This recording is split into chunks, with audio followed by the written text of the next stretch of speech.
this Comey thing for a long time. What were your thoughts as you first heard this? Surprised as to the timing, not surprised as to the substance, because you'll remember, McGraw, you and I spoke on the air shortly after his now infamous July press conference, right, where he stated that no reasonable prosecutor would prosecute Mrs. Clinton, and then went on to basically lay out the terms of the indictment. And I remember you said it was a very close call.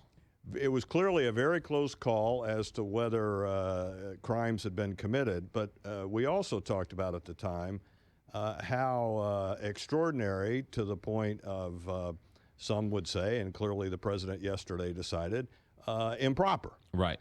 For him to have that press conference.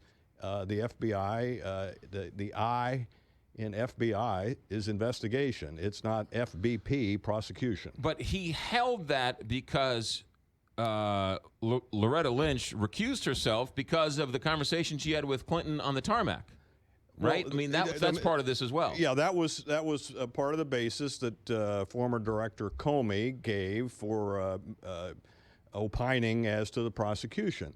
I think the problem with that, and again, we talked about it on the air, McGraw, is there is more than one person in the United States Department of Justice. So if then Attorney General Lynch was compromised, she could have deferred to then Deputy Attorney General Sally Yates. Right. Ironically, was fired a few months ago. Right. So I think that the notion that the then Director Comey said, well, I think Attorney General Lynch is compromised and has a conflict, therefore I am going to basically make this prosecutorial decision.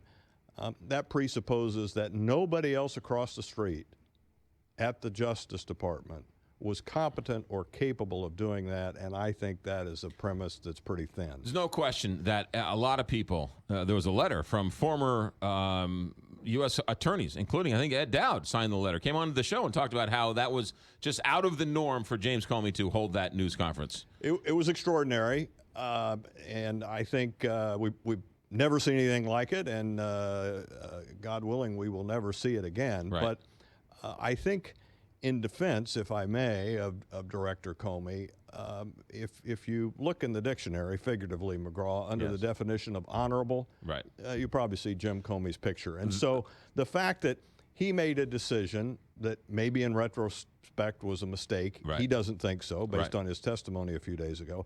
But the fact that he made a mistake, let's be clear, his motives were not personal, political, or otherwise. Apparently, he made a mistake. And that was the same argument in October when he reopened the investigation because, hey, wait a minute, now we know there are emails on Anthony Weiner's website that was sent to him and so on and so forth. That then candidate Trump praised because it looked bad for Hillary days before an election. So if you don't want to get in the middle of an election months before the election, you certainly don't want to get involved in an election days before the election. Well, and that also was extraordinary. Back to the conversations we had in July and when you had my friend Ed Dowd on the air, for the FBI director to effectively announce publicly, you send a letter to Congress, where's it going to be in 3 seconds? Right. Public. Right. For him to announce publicly that an investigation had been recommenced, when is the last time that happened, that the FBI would announce that it's commencing an investigation?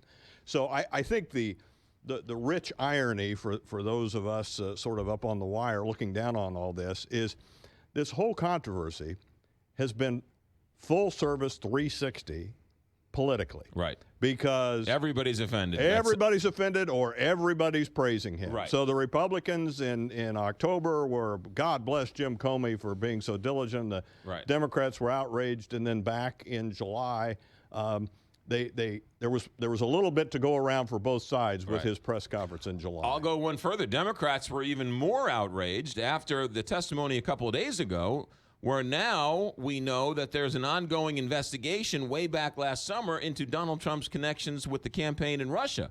So why announce Hillary's investigation when you're keeping quiet Donald Trump's investigation? Oh, absolutely. And at the hearing you referenced, the senators to the right of the television screen, the Democrats, Senator Feinstein, White House, and others, Durbin from across the river. That's exactly the point that they made. So Donald Trump did the right thing. He went above all the petty politics and took the bullet and did the right thing by firing this man who clearly had lost the way and lost the confidence of the FBI. Well, my dear friend, I guess what you have just articulated is the Kellyanne Conway, Sean Hannity view of things. I think the Sheldon Whitehouse, Dick Durbin, and Rachel Maddow would perhaps go in a little different direction. But I think it's important that we kind of bifurcate this a little bit, because it has, not surprisingly with the talking heads, gotten a little muddled. Right. We have two things at play here, and one I think is pretty well over. The first is the so-called Hillary email mess. Right. That she is handling all of her State Department email communications on her private Chappaqua server. Right. And that gave rise to a whole host of problems, including the one for which the director was fired yesterday. The second issue, and I think any fair-minded person would say the much more serious, is the Russian meddling in our election last fall.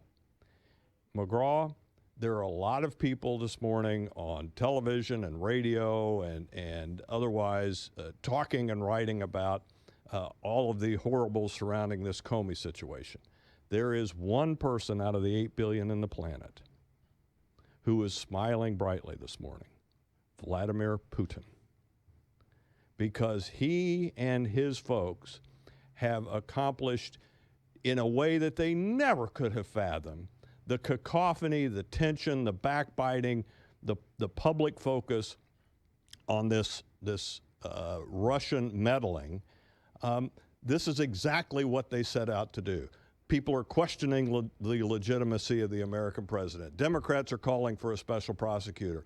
All of this is going on because, almost entirely because of the so-called Russian meddling, and Vladimir Putin has got to be one happy camper this morning. Hold that thought. Greg Willard, St. Louis University law professor, KTRS legal analyst. We'll come back and dive into that a little bit more in a moment. Stewart's American Morning, and our legal honcho here joins us all the time and trying to read the tea leaves for us and sort of explain it all. There's a whole lot of hype going all over the place, Greg Willard, and people don't know who to believe anymore. People don't know who to trust anymore. And the Democrats are saying the sky is falling. Republicans are saying it's about time somebody stepped up and did the right thing. Where is this on the Richter scale of outrageous things a president could or should or does, firing an FBI director for what has clearly been sort of, some unintended consequences in the past, but also at the same time in charge of an investigation into Russian hacking and Russian influence on our elections by the president whose campaign is under investigation. Where is this on the Richter scale? Well, let's see if we can set up for our listeners quickly a little historical context. Let's put on a scale of 1 to 10, and 10 being the most horrible that you just outlined, the Saturday Night Massacre in 1973 when President Nixon fired the Attorney General and the Deputy Attorney General of the United States. And let's call that a 10. Okay.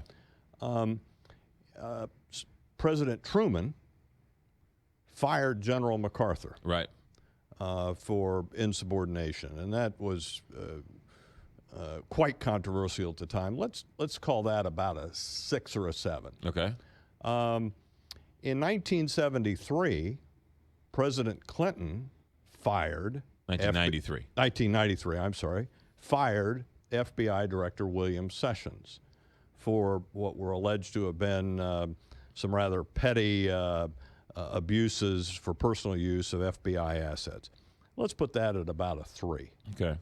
I think what happened yesterday would be about a 6.5. 6.5. So it's a story. It'll leave a mark, but it's not up there in the category of the infamous Saturday Night Massacre. There are some Democrats who are saying that this could be the end of the FBI as we know it, as an independent investigation, as this is now going to be Donald Trump's KGB. I mean, are those over-the-top allegations just looking for attention? The sun will rise in the west tomorrow. Right. As equal as those have validity. That's political fodder. Perhaps it spurs whose ever political base, McGraw. Right. But that's silly. It is interesting, though, that Donald Trump. Well, the two things. His letter says, "Thank you for telling me I'm not under investigation 3 separate times, but you're fired." I thought he was under investigation by the FBI. No, and I think that's a good question, McGraw, and let's see if we can clarify it a little for our listeners. What's under investigation right now, as best we can gather from published reports and otherwise, is this penumbra of the Russian meddling in our election.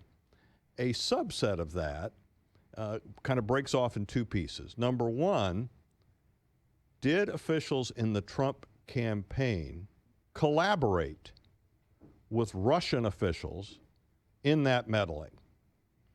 Number 2, did then senior campaign advisor General Flynn, subsequently National Security Advisor Flynn, who was fired, Right. Did he in particular have improper relationships with the Russians in part of this meddling? But there has been no indication that the president himself is personally under investigation. Right. But there is apparently an investigation within the context of this Russian meddling as to whether representatives of his campaign colluded with the Russians as part of this meddling. Yeah. It is interesting, though, and even the most ardent Trump supporter would have to agree that it is strange that Donald Trump is defending the honor of crooked Hillary.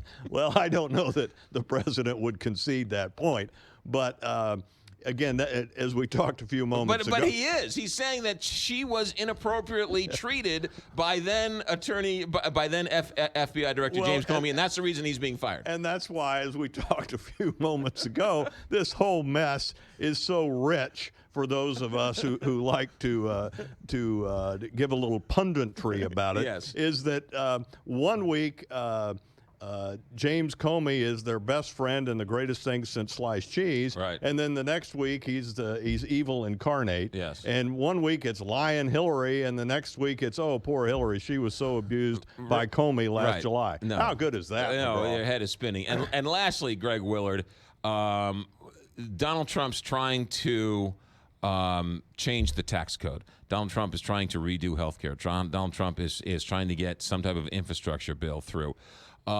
This makes it infinitely harder to do any of the things his voters send him to Washington to do because, as you might say, the cacophony of noise and saber rattling that is going on, it's a great story. It's headlines. It's bombastic, but it doesn't push the ball forward to get anything people want done.